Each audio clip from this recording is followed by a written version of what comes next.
Well, continuing with our common probability distributions, it's time to take a look at the normal distribution. And that's the one we're going to use the most. We're going to refer to it all the time. And it'll be used in our hypothesis testing, and it'll be used in putting a confidence interval on the mean of a distribution. So let's look at the properties of the normal distribution. First off, we say it's completely described by its mean and variance. Remember the measures we had, the parameters of a distribution? We had the mean, where it's centered. We had the variance, how spread out it is. Then we had the skewness, right? How symmetric it is. And then that last one was the kurtosis. That was our shape one.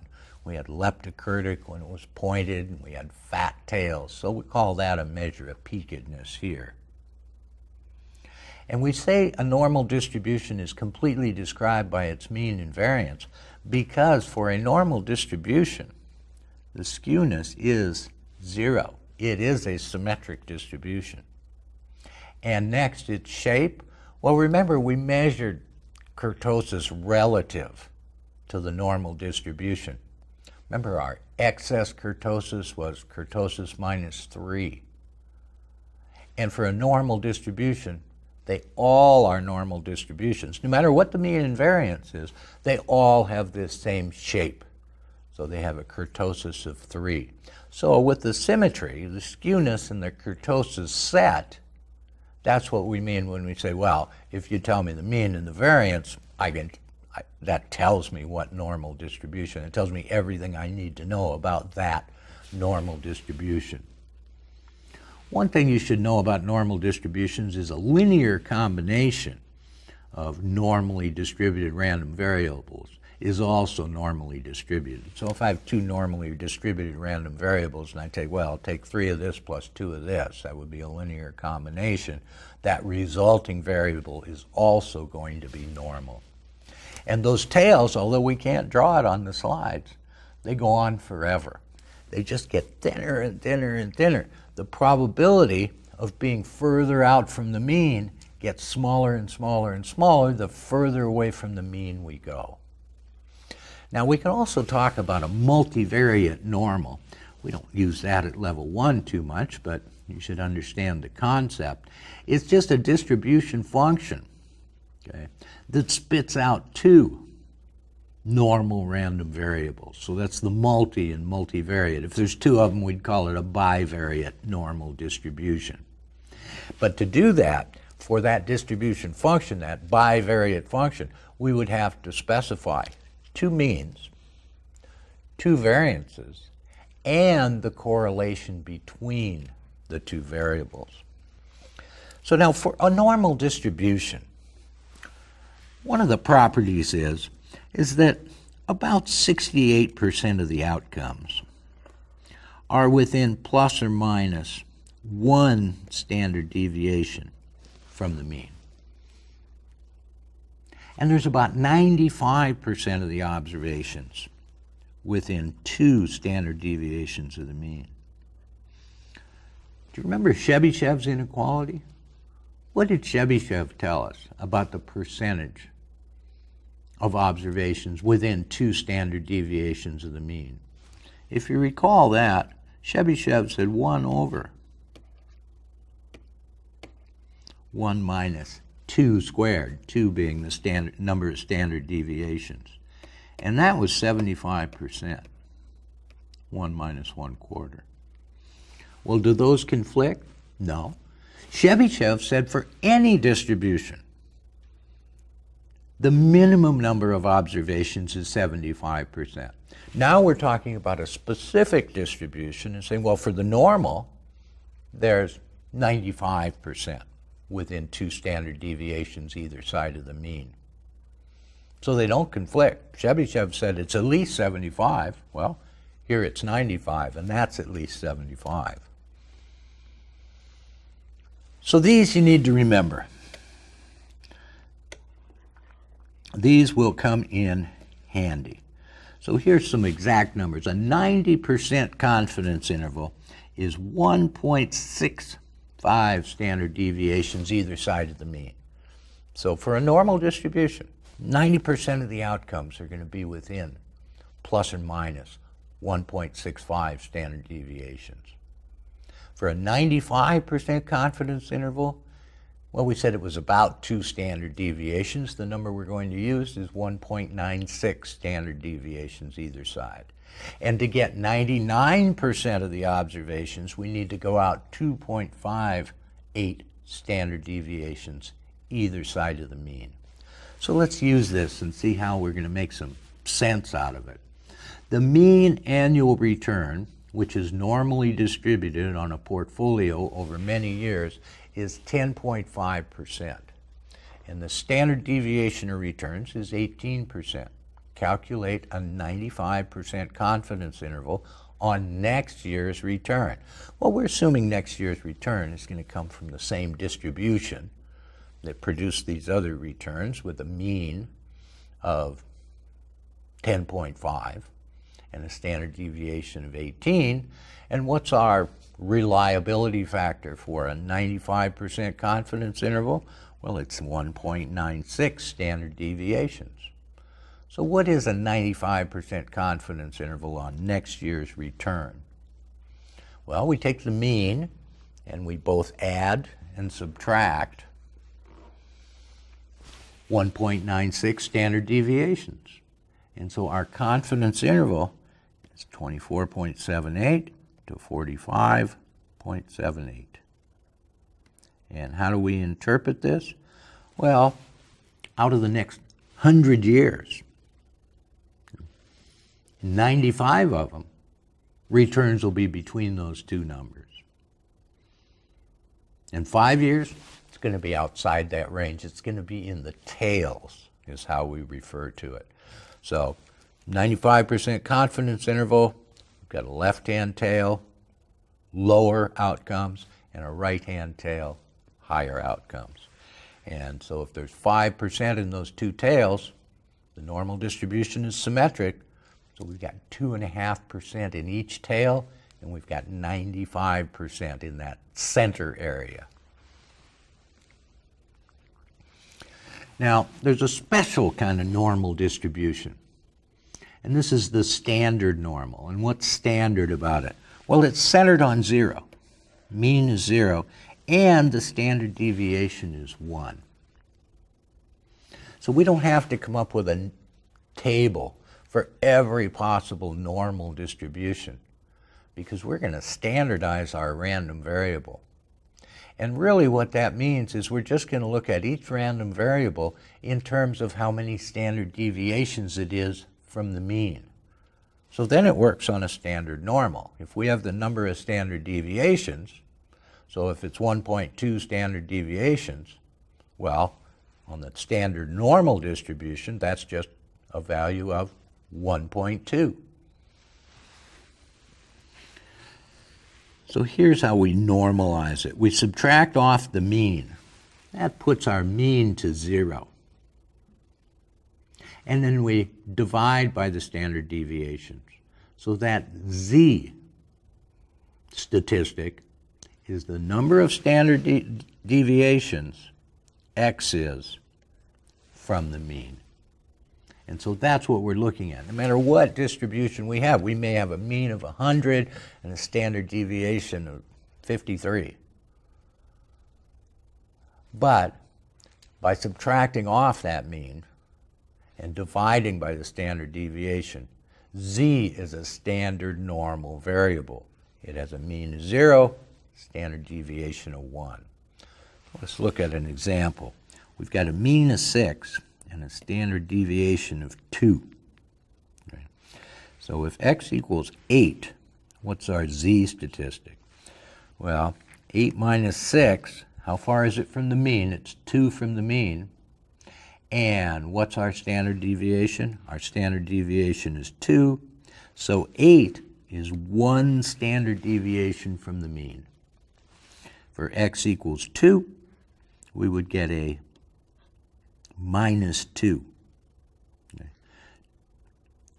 A 2 is 4 below our mean, so minus 4. and standard deviation is 2, so minus 4 is 2 standard deviations below the mean. So now we got our standard normal distribution. Let's use that to calculate some probabilities. Consider the earnings per share for a large group of firms are normally distributed. Perhaps a heroic assumption, but it suits our needs here. And the mean is $6 and the standard deviation is $2. Find the probability that a randomly selected firm's earnings are greater than 970. Well, just think about it before we get into the number crunching here. We want probability greater than 970. Well, 970 is what, $3.70 above the mean. Well, how many standard deviations above the mean is that? Well, 370 over 2, it's almost 2. It's going to be 1 point something standard deviations. So we really want to look at this problem is what's the probability of being more than that number of standard deviations above the mean? That turns out to be 1.85 standard deviations above the mean. So we want, what's the probability of being in this right-hand tail more than 1.5 standard deviations above the mean? So how are we going to find that out? We're going to use the standard normal table. Now, we had some values that we memorized, right? We memorized 95% for 1.96. Well, let's take a look at that for just a second here. If we had 1.96, okay, so we're reading on the left-hand side 1.9, then we're adding the 0.06, so that's 1.96. And where they cross, we got 975. Well, the standard normal table is a cumulative distribution function. That's what it's telling us. So it says, what's the probability of being less than 1.96 above the mean? Let's draw it out here. Here's our mean. Let's put mu there. Here's 1.96. So what this table is telling us, that the probability of being 1.96 or less standard deviations above the mean is 97.5%. Well, what does that leave in this tail here? This leaves 2.5% in this tail. And it's a symmetric distribution. So if we go down here to minus 1.96, that would put 2.5% in this tail. And the reason I did that example is because our 95% confidence interval is right in the middle there.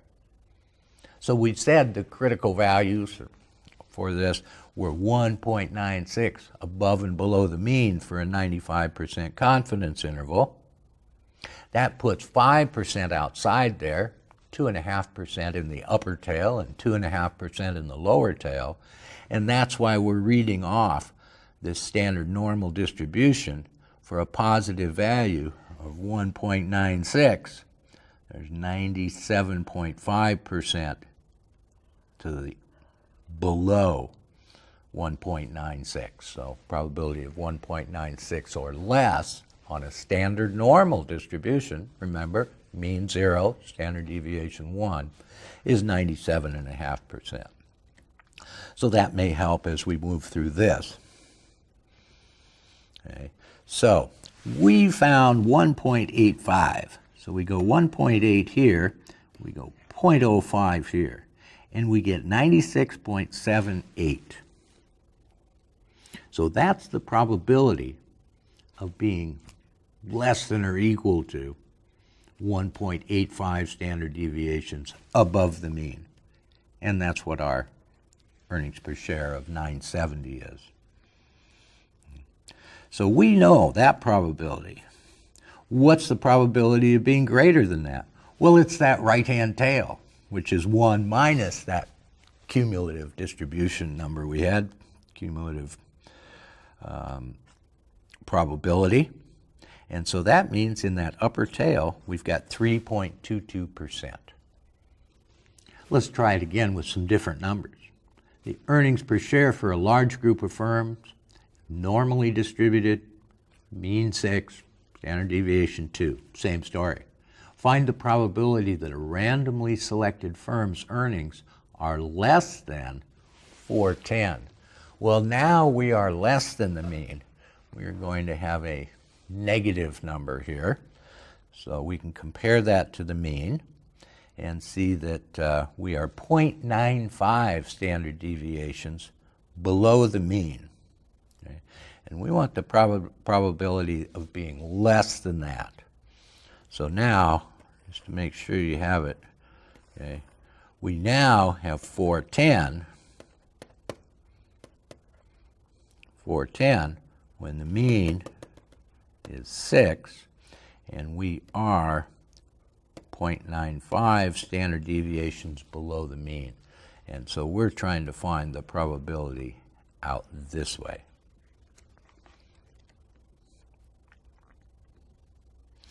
So now this is a negative z value.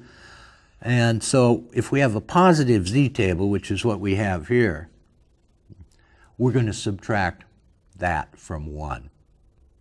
So we're going to look up 0.95, 0.905. Okay. So we are right here. And so why are we using a positive z table? Well, because it's symmetric. Okay. What's going on here is we are what? Minus 0.95 on the standard normal. For the standard normal, this is 0. Now up here is 0.95, and it's symmetric. So we've got the value 0.95, we've got a positive valued z table. So when we look up 95, we got this probability right here. Probability of being plus 0.95 or less. Well, this tail up here is 1 minus that. And because it's symmetric, we could also do it the other way and say, well, this probability and that probability.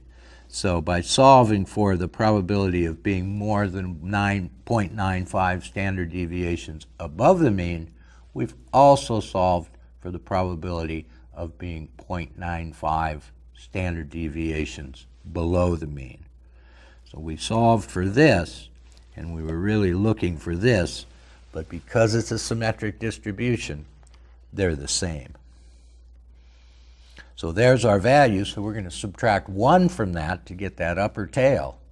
And that upper tail, that's also our lower tail below minus 0.95 on that standard normal distribution.